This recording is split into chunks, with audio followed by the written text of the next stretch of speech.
I started a YouTube channel. I finally did it. You guys all said I should, so here we are. I want to talk to you guys today about 6 postpartum running tips. This is my second time through this, so I understand how hard it is. It's really hard. So I've got 6 tips to help you get through it the best that you can with the best mindset. So here we go. Okay, numero uno. Be patient, be kind to yourself. That is the biggest thing I can tell you guys. Your body, you gotta think about what your body just went through. You just spent the last 10 months growing a human. A lot of you may have had major surgery if you had a C-section, or your freaking vagina was ripped open to poop out a baby. Be kind to yourself. You guys, your body just went through a massive traumatic experience, both emotionally and physically.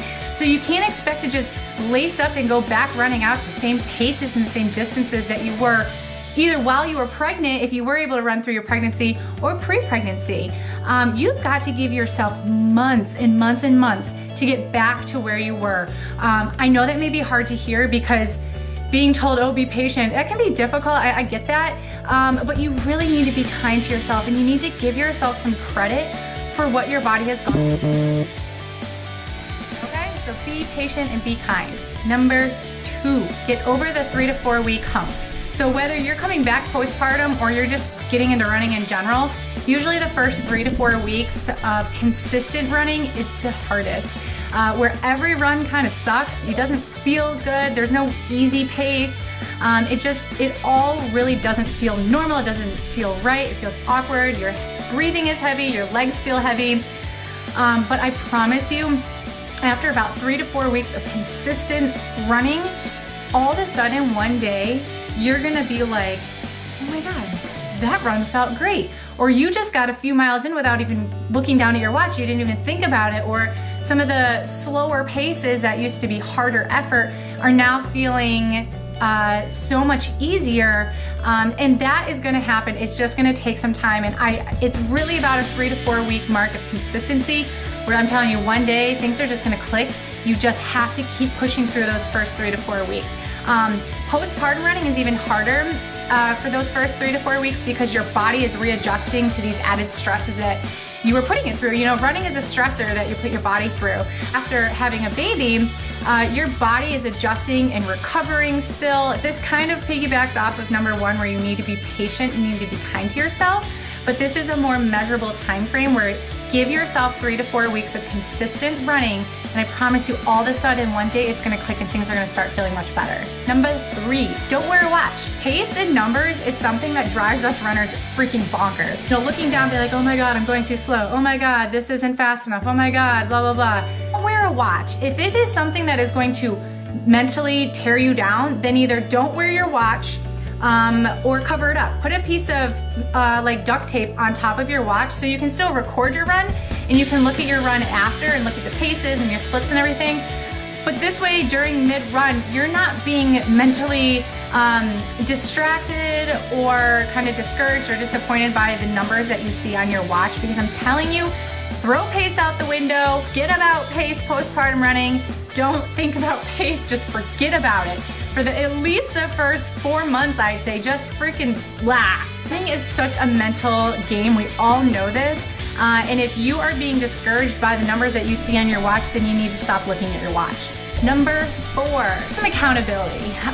Whether that is a coach, a sister, a brother, a mother, a husband, a wife, telling you, hey, did you run today? Or hey, how did your run go today? Or hey, I want to know single thing about your run. I want you to tell me all about it. So it gives you that accountability where if you know you have to tell somebody how your run was, or you know someone's gonna be checking in on you, or looking at your splits or whatever, gets you out the door. I am a coach myself, and I have coached postpartum runners. I understand that just having somebody to check in with can be huge. I am in my 2nd postpartum running journey right now. I had a baby about 2.5 months ago, and I am working with a coach right now. And honestly, it's not necessarily about getting my speed up. For me, it's all about that accountability because I was having a hard time getting out the door. I didn't want to go on a run. I knew it was gonna suck. I knew it was gonna hurt. So I didn't want to do it, and that goes back to number 2, where you just need to get past that 3 to 4 week hump and things start getting easier. And I started working with my coach earlier than I thought I was going to because I needed some accountability. I'm not saying you need a coach at all, but if you can have somebody, just give them your weekly schedule and say, hey, will you check in on Wednesday with me to see if I did my 4-mile run? I really need you to check in with me and encourage me to go out on my run. That can really go a long way. So I really encourage you to get somebody to keep you accountable. Number 5, don't compare. Don't compare yourself to anybody else. Oh my God, this drives me crazy. I am so guilty of this. I catch myself doing it and I have to slap myself across the face. Don't compare yourself to anyone else's journey except your own. Don't look at freaking Joanna off in Idaho who's running 6-minute miles a week after she had a baby. Don't look at that person. Don't look at anybody but yourself. Every single person is so different. I can't stress this one enough. I mean, I have to work with my athletes all the time about not comparing. And I can tell you from experience, when I started in my fitness journey years ago, comparing myself to others on Instagram is what led me to my eating disorder. I compared myself and I thought I wasn't good enough, and I thought I had to be faster, I thought I had to be thinner, I thought I had to have more muscle or whatever you want to call it. It led to my eating disorder. I finally overcame that a couple years ago, but it is such a destructive path to compare yourself. Comparison is the thief of joy. I want you to write it down. I want you to put it on your mirror. It is true, you cannot compare yourself. Instagram, I'm sure you've heard this many times. I know people talk about it a lot. I certainly do. Instagram is a highlight reel. People post their best workouts. They post their best runs. They post their best selfies at the best angles with the best lighting. It's just kind of the platform, what it's used for. It's pictures.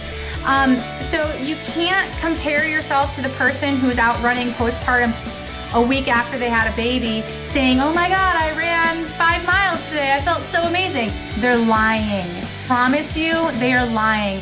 That run was not easy for them.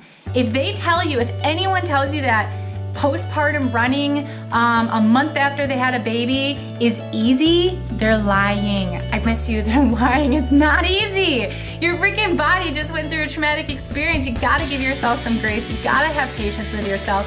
You can't compare yourself to what Joe Schmo is doing. I promise you it's unhealthy. It's not gonna make a difference. Maverick agrees. The final one, the 6th one, is don't feel guilty. We all know what mom shame is. We all know what mom guilt is.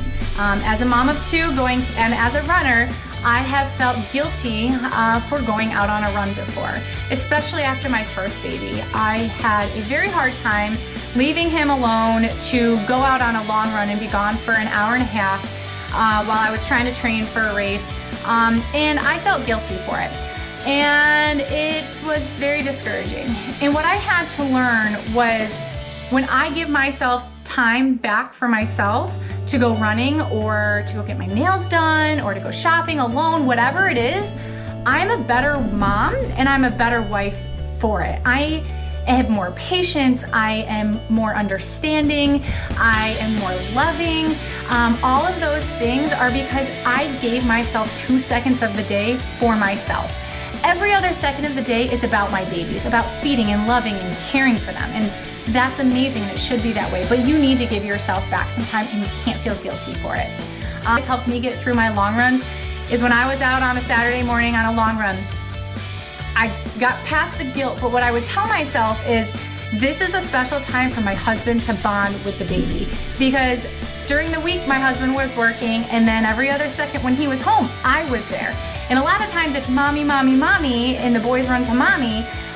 But when I was gone, and it gave my husband time to bond all alone without mommy around so he can get a special bonding time in. So if that helps you, then go ahead and tell yourself that and really enjoy that time alone, but you cannot feel guilty.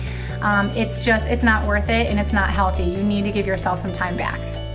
All right, you guys, those are my 6 tips to getting back into postpartum running. I hope that you enjoy and I really hope it helps. Just one last thing, you need to know and truly believe that you are not alone in this postpartum journey, that every single mom who has had a baby has struggled postpartum trying to get back into running. It's not easy. It will be well worth it once you push through it, but you need to know that you're not alone and there's nothing wrong with you for having a hard time, okay? So do these 6 things and get back out on the road, and I wish you all the best of luck.